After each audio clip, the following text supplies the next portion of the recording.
All right, we are going to work with watercolors or food coloring, depending on what you have at home. And we are going to be doing straw painting. And so I've got a couple different drawings ready to go for you. Silhouettes work best. This is a silhouette of someone playing a trombone. This is a silhouette of somebody blowing on a dandelion. Think about what you might blow away with. When you'll understand it more when you see what we're doing. This is another option. I know that some of us like portraits, some of us don't. So, first step, no matter what you're working with, watercolor or the food coloring, is to prep our paper with water. So I am going to create my hair coming off of this figure, and I'm going to start with just water, and I'm going to put big drops of water all along the top edge here, where I'm going to want my hair to come out from.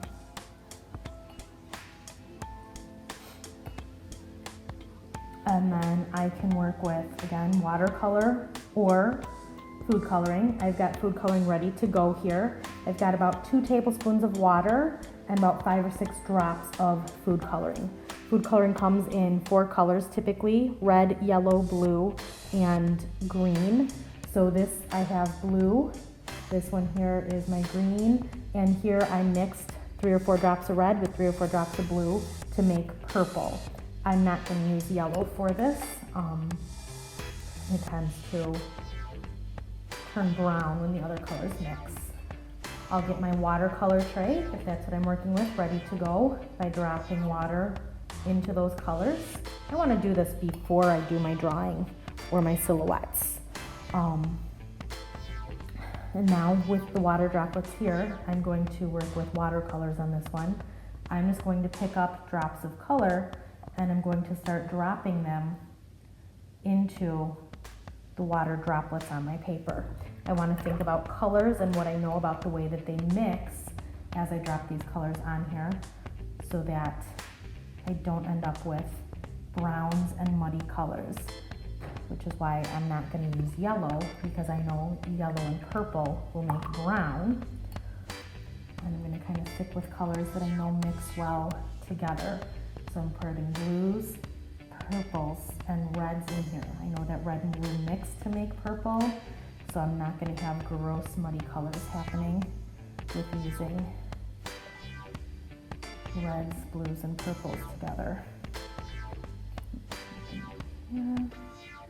Okay, now once I've got the colors in place, and then I'm going to worry about that droplet that fell there, I'm going to grab my straw, and I'm literally just going to blow the paint around on the paper using my straw.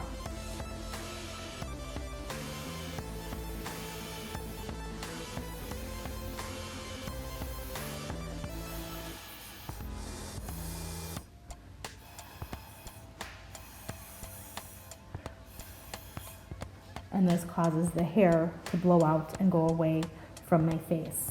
Something I forgot to do is put newspaper underneath. I do have my poster board so that I'm protecting my table. Working at home, you're gonna wanna protect your table so that mom and dad aren't upset with this project, with either newspaper, a poster board, extra paper, something, so that you can clean up quickly and easily. Watercolors should wipe right up with water. Food coloring is meant to dye things, so it might make a bigger mess and stain. So make sure you are protecting underneath, and if you get it on your counter or table, wipe it up right away. So this one, I'm going to work with food coloring. Same idea. I want to get a lot of water droplets around whatever I'm going to have things blowing away from. These are little droplets from that dandelion. And I used Sharpie for my silhouettes. You can also work with crayon to create a wax resist, so that whatever we've drawn in black and want to keep remains visible. So Sharpies and crayons work well for this.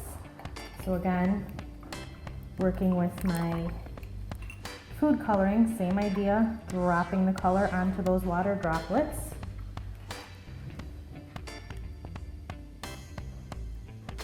I really like the way this blue looks from the food coloring.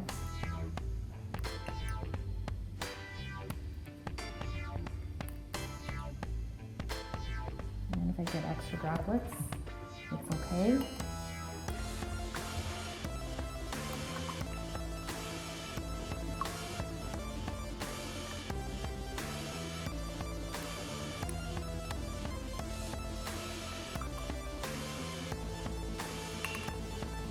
And then this is blowing in this direction. So I'm going to work with my straw.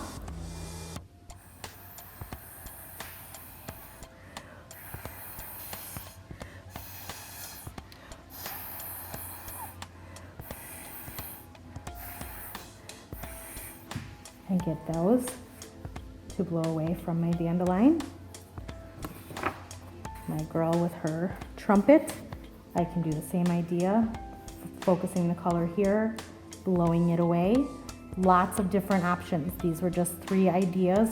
Think of anything that you want. Create that silhouette or that image where something is going to be exploding off of it, except fireworks.